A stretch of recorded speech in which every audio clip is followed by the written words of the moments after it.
This small village was named by the Anglo-Saxons, meaning the village where elms grew.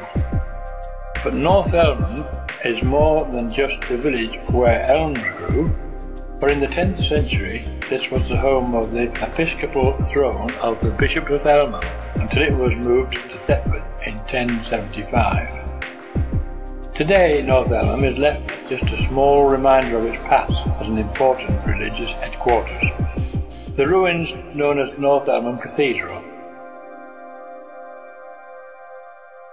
The site has a very interesting history, for it was not just a cathedral. The ruins you can see today stand on the site of the original timber-built cathedral built by the Saxons. But these ruins are not the remains of the original Saxon structure. In 1071, after the Norman conquest, Herbert de Losinga was appointed Bishop of East Anglia. Bishop Herbert was considered corrupt as he had committed acts of simony. As a penance, he travelled to Rome and promised the Pope he would build a new cathedral in Norwich. Back in North Elmham, Bishop Herbert then erected a stone chapel for himself next to the new parish church and had a palace nearby. Bishop Herbert spent a lot of money on the construction of the chapel, importing carefully cut limestone from Northamptonshire, as well as locally sourced flint. This private chapel is the foundation of the ruins you can see here today, with similar features of a traditional church such as the nave, tower and transepts. But in 1381 the Peasants' Revolt broke out, with a local man named Geoffrey Lidster leading a failed rebellion. The bishop at that time, Henry Despenser, was one of the leading figures in its suppression. The chapel was then fortified to protect the bishop and his guests. This included digging the moat and building a turreted entrance. There is also evidence that the building was extended, as the remains of a kitchen fireplace still stand outside the main chapel wall, adjacent to the north door. The north door is an interesting feature of the chapel. Although it was later filled in, you can still see the original limestone columns, with their carved bases and capitals. It is suggested that the bases are actually recarved capitals turned upside down. Just like any other traditional church, the chapel had a tower located to the west of the building. The tower at North Elmham, however, is unusual. Most towers of this period were built narrower than the nave, but this example is clearly the same width. Also, the spiralling staircase is unusual for a tower of this age.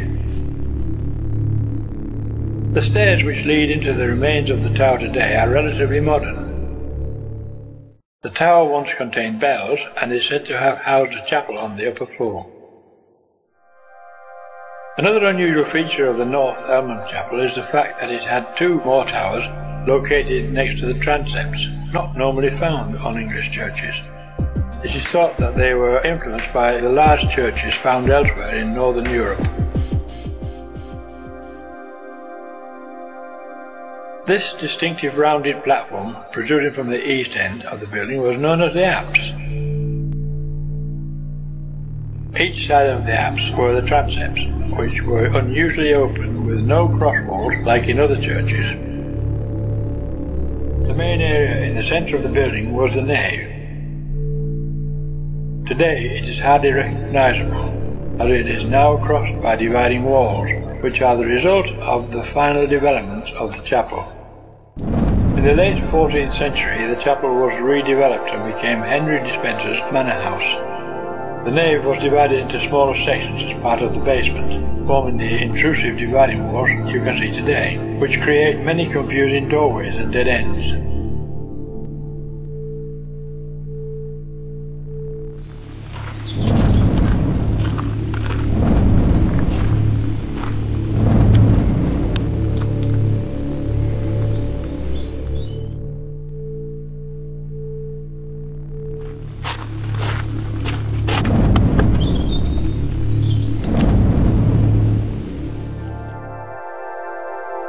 By the 16th century, the building was abandoned and demolished, leaving the ruins you can see today.